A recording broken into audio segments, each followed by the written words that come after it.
तो tricky math Sunil sir channel पे आप सभी का स्वागत है। आज हम लोग प्रश्नावली 4.2 के छठवां क्वेश्चन से शुरू करेंगे। पांचवा क्वेश्चन तक हम लोग पहले वीडियो में देख चुके हैं, तो अब देखेंगे छठवां क्वेश्चन दिया हुआ है। सिद्ध कीजिए कि b माइनस सी एक्स स्क्वायर प्लस कोष्टक में दिया है a माइनस सी फिर एक्स है प्लस a माइनस बी बराबर 0 का एक मूल -1 है। तो यहाँ पर दिया है एक मूल -1 है। तो अब यहाँ पर समीकरण में जहाँ भी x दिया हुआ है उसके स्थान पर हम -1 रख देंगे। तो यहाँ पर लिखेंगे कि x बराबर 1 रखने पर, लिख लेंगे x बराबर 1 रखने पर। तो यहाँ पर देखेंगे तो b माइनस सी और यहाँ पर एक्स स्क्वायर है तो गुणे कर देंगे माइनस का या 1 का स्क्वायर प्लस ये हो जाएगा a माइनस सी गुणे -1 प्लस a माइनस बी बराबर 0 कर लेंगे। अब यहाँ पर b माइनस का c और 1 का स्क्वायर करेंगे तो 1 ही मिलेगा तो गुणे 1 कर लेंगे और ये हो जाएगा प्लस इसका जब मल्टीप्लाई करेंगे -1 का इसमें तो ये हो जाएगा हमारा माइनस का, अगर इसमें मल्टीप्लाई करवा दें तो यहाँ पर हमारा मिल जाएगा माइनस का a और ये हो जाएगा प्लस का c और फिर प्लस यहाँ पर देखेंगे तो a माइनस का b बराबर 0। यहाँ भी अगर इसका मल्टीप्लाई करवा दे रहा है तो यहाँ से अगर 1 का मल्टीप्लाई करवा दें तो ये हमें मिल जाएगा, ये हो जाएगा b माइनस का c, यह मिलेगा। अब यहाँ पर देखें तो इस समीकरण में b माइनस का c है तो यहाँ पर प्लस का b है, ये माइनस का b है, आपस में कट जाएगा। ये माइनस का c है प्लस का c है, ये आपस में कट जाएगा और ये माइनस का a है प्लस का a है, ये भी कट जाएगा तो आ जाएगा 0 बराबर 0। तो यहाँ पर जब दोनों पक्ष 0 आ गया तो ये समीकरण का मूल होगा। यहाँ पर x बराबर 1 रखने पर यानी एक्स स्क्वायर यहाँ था और x था, इसके स्थान पर हम 1 रख दिए तो एक्स स्क्वायर है यहाँ पर, तो 1 का स्क्वायर करेंगे जब तो ये -1 है, जब 2 बार गुणा होगा तो ये प्लस का 1 हो जाएगा, प्लस का 1 का गुणा फिर इसमें करेंगे तो यही प्राप्त होगा। फिर यहाँ माइनस का 1 है तो इसमें जब गुणा होगा तो ये माइनस का a हो जाएगा और ये माइनस और माइनस का गुणा होगा तो प्लस का c हो जाएगा। फिर आगे इसको लिख लेंगे a माइनस बी। अब देखेंगे तो ये प्लस का b है माइनस का b है, कट जाएगा, ये माइनस का c है प्लस का c है, कट जाएगा, माइनस का a है प्लस का a कट जाएगा तो ये आ जाएगा 0। दोनों जब पक्ष 0 आ गया तो ये समीकरण का मूल होगा, अगर 0 नहीं आता तो समीकरण का मूल नहीं होता। अब देखेंगे सातवां क्वेश्चन है। द्विघात समीकरण 9x square plus ax minus 12 बराबर 0 में a का मान ज्ञात कीजिए यदि x बराबर 1 समीकरण का एक मूल है। अब यहाँ भी दिया है x बराबर 1 समीकरण का एक मूल है, तो जहाँ भी x दिया है उसके स्थान पर हमें 1 रखना है। तो यहाँ पर लिखेंगे समीकरण में x बराबर 1 रखने पर।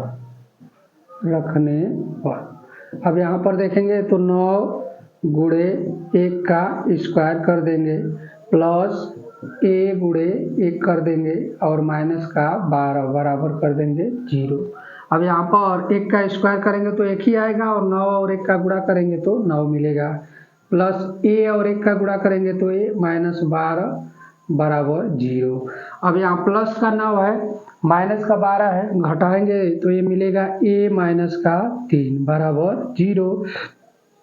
माइनस के 3 को बराबर के उधर भेजेंगे तो a बराबर यहाँ से हमें प्राप्त हो जाएगा प्लस का 3। तो a का मान पूछा था तो a का मान जो आएगा वो हमारा हो जाएगा प्लस का 3, तो प्लस का 3 हमारा आंसर हो जाएगा। यहाँ भी x का वैल्यू 1 रख दिए तो यहाँ एक्स स्क्वायर था तो 1 का स्क्वायर कर दिए, यहाँ x था तो 1 रख दिए, 1 का स्क्वायर 1 करेंगे और 9 और 1 का गुणा करेंगे तो 9 मिलेगा, 1 और 1 का गुणा करेंगे तो यही मिलेगा और ये माइनस का 12, ये माइनस के 12 में से प्लस का 9 घट जाएगा तो ये माइनस का 3 आएगा, क्योंकि बड़ा वाला अंक के सामने का चिन्ह लिखा जाता है। तो यहाँ 9 और 12 है तो 12 बड़ा है 9 से, तो इसके सामने का चिन्ह लिख देंगे माइनस का 3। तो जब ये माइनस का 3 है बराबर के उधर भेजेंगे तो प्लस का 3 हो जाएगा, तो a का वैल्यू प्लस का 3 हो जाएगा। तो इस तरह से a का मान 3 आएगा। अब हम लोग देखेंगे इसका 8वां सवाल। यह हुआ है यदि समीकरण 3y square plus 2ky minus 3 बराबर 0 का एक मूल -1/2 है तो k का मान ज्ञात कीजिए। k का मान बताना है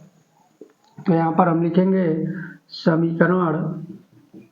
समीकरण में y बराबर -1/2 रखने पर अब यहाँ पर जहाँ भी y है उसके स्थान पर -1/2 रखेंगे तो ये हो जाएगा 3 गुणे माइनस का 1/2 इसका स्क्वायर प्लस 2 गुणे के गुणे -1/2 और माइनस का 3 बराबर 0। इसका स्क्वायर करेंगे तो ये हमें प्राप्त होगा 3 गुणे 1/4 प्लस यहाँ पर देखेंगे तो इसको अगर हम काट दें 2 से 2 और -1 का और के का गुणा करें तो ये हो जाएगा माइनस का के माइनस का 3 बराबर 0। इसको उधर भेज दें माइनस के 3 को और इसका गुणा कर दें तो ये मिलेगा 3/4 माइनस का के बराबर 3। इसको उधर भेज देंगे प्लस के 3/4 को तो यह मिलेगा माइनस का के और यह हो जाएगा हमारा बराबर 3 माइनस का 3/4।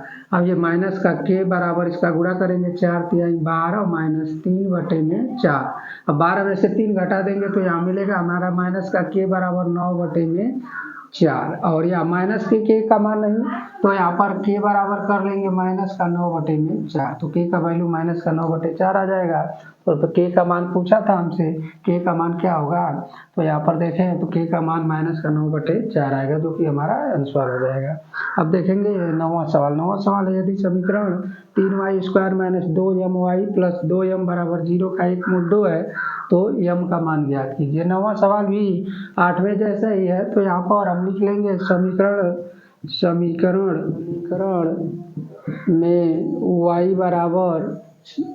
समीकरण में y बराबर 2 रखने पर तो जहाँ भी y है उसके स्थान पर 2 रख देंगे तो ये हो जाएगा 3 गुणे 2 का स्क्वायर माइनस 2 गुणे m गुणे 2 प्लस 2m बराबर 0।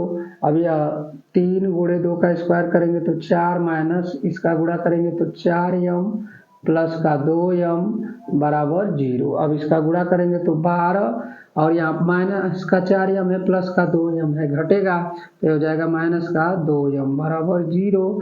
प्लस के 12 को उधर भेज देंगे तो यह हमारा मिलेगा माइनस का 2m बराबर ये हो जाएगा माइनस का 12 माइनस से माइनस कट जाएगा 2 से 12 को काटेंगे तो m बराबर आ जाएगा 6 तो m का मान जो आएगा वो 6 हो जाएगा। तो m का मान पूछा था तो m का मान 6 हो जाएगा। यहाँ y बराबर 2 रख दिए तो यहाँ पर 3y² था तो ये 2 का स्क्वायर कर दिए, यहाँ पर y था तो ये 2 रख दिए और प्लस का 2m 2 का स्क्वायर 4 और 3 का गुणा कर दिए तो 12। उसी तरह यहाँ 2 और 2 का गुणा किए तो 4m प्लस का 2m बराबर 0। इसको 12m में से उसको उधर भेज देंगे तो ये हमारा माइनस का 12m हो जाएगा। 2 से काटेंगे तो 6 हो जाएगा और माइनस से माइनस कट जाएगा तो m का मान 6 आ जाएगा।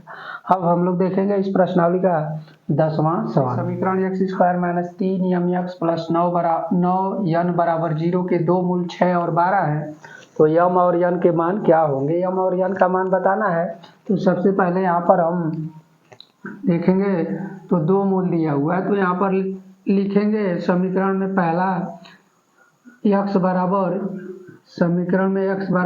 6 रखने पर तो पहले हम x के स्थान पर 6 रखेंगे तो यह हो जाएगा 6 का स्क्वायर माइनस 3m गुणे 6 प्लस 9n बराबर 0 कर लेंगे।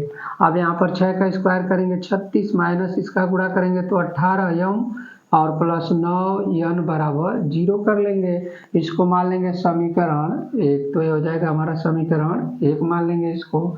अब इसी तरह आगे फिर x बराबर रख लेंगे 12 रखने पर x बराबर 12 रखने पर तो समीकरण में अब x के स्थान पर 12 रखेंगे तो x के स्थान पर 12 का स्क्वायर माइनस 3 गुणे m गुणे 12 प्लस 9n बराबर 0। अब ये 12 का स्क्वायर 144 माइनस इसका गुणा करेंगे तो 36m प्लस 9n बराबर 0। इसको मान लेंगे समीकरण 2 तो ये हो जाएगा हमारा समीकरण 2। अब देखेंगे तो समीकरण 2 बड़ा है समीकरण 1 से तो अब यहाँ लिख लेंगे समीकरण 2 में से 1 को घटाने पर समीकरण 2 में से समीकरण 1 को घटाने पर यहाँ लिख लेंगे घटाने पर। अब यहाँ से समीकरण 2 में से समीकरण 1 को घटाएंगे तो यहाँ पर लिखेंगे 144 माइनस 36m प्लस 9n बराबर 0 और इसको लिखेंगे समीकरण 1 को तो ये हो जाएगा 36 -18m प्लस 9n बराबर 0। अब यहाँ पर घटाने पर तो यहाँ नीचे का चिन्ह बदल जाता है, तो ये जहाँ प्लस रहता है वहाँ माइनस कर देते हैं, जहाँ माइनस रहता है वहाँ प्लस, तो ये प्लस हो जाएगा, ये माइनस हो जाएगा। अब इसको अगर हम घटाएंगे तो 144 में से 36 घटाएंगे तो यहाँ पर देखेंगे तो ये हमारा हो जाएगा 8, और यहाँ से घटाएंगे तो ये 0 और यहाँ पर 1 यानी कि 108, और फिर यहाँ पर हो जाएगा हमारा घटाएंगे तो माइनस के 36m में से प्लस का 18m घटाएंगे तो ये माइनस का प्राप्त होगा 18, तो यहाँ से हमारा 18m हो जाएगा। और फिर इसके बाद देखेंगे तो ये आपस में कट जाएगा और बराबर 0, इसको उधर भेजेंगे तो माइनस का 18m बराबर माइनस का 108, माइनस से माइनस कट जाएगा, 18 6 108, 18 से ये 6 बार में कट जाएगा तो यम का मान 6 आ जाएगा, तो यम का मान 6 आ गया। इसी तरह अब यम का मान किसी एक समीकरण में रख देंगे तो यन का मान मालूम हो जाएगा। तो यहाँ पर अगर हम देखें तो समीकरण 1 में यम का मान रखने पर, समीकरण 1 में यम का मान रखने पर, यम का मान रखने पर, तो यहाँ समीकरण 1 में यन का मान रख देंगे तो यहाँ पर समीकरण 1 है 36 माइनस 18 गुणे यम का मान देखेंगे तो 6, और यह हो जाएगा प्लस 9n बराबर 0, तो यह हो जाएगा 36 माइनस 18 6 108 प्लस 9n बराबर 0। इसको उधर भेजेंगे या तो घटा लें यहाँ पर, तो इसको घटाएंगे तो यह हो जाएगा 2, यहाँ से घटाएंगे तो यह हो जाएगा हमारा 8 में से 6 घटाए तो 2, और 10 में से घटा देंगे तो यह हो जाएगा 72 प्लस हमारा 9n बराबर 0, और ये माइनस का 72 होगा क्योंकि बड़ा है 108, इसके सामने का चिन्ह लिखा जाएगा, इसको इधर भेज देंगे तो 9n बराबर 72, और 9 से इसको काटेंगे तो 9 बराबर n बराबर हो जाएगा 9 8 72 यानी कि 8, तो यहाँ यम का मान 6 आ गया, यन का मान 8 आ गया। तो देखेंगे यहाँ पर हमारा जो आंसर हो जाएगा यम और यम और यन का मान जो आया वो 6 और 8 आया है, तो यह हमारा आंसर हो जाएगा। तो इस तरह से हम इसको लगा लेंगे। यहाँ पर 2 समीकरण बनेगा, दोनों समीकरण को हल कर यम और यन का मान निकाल लेंगे। तो आज ये बस 10 सवाल ही इस वीडियो में, आगे हम लोग अगले वीडियो में देखेंगे। अगर आपको ये वीडियो अच्छा लगा हो तो चैनल को सब्सक्राइब जरूर करें।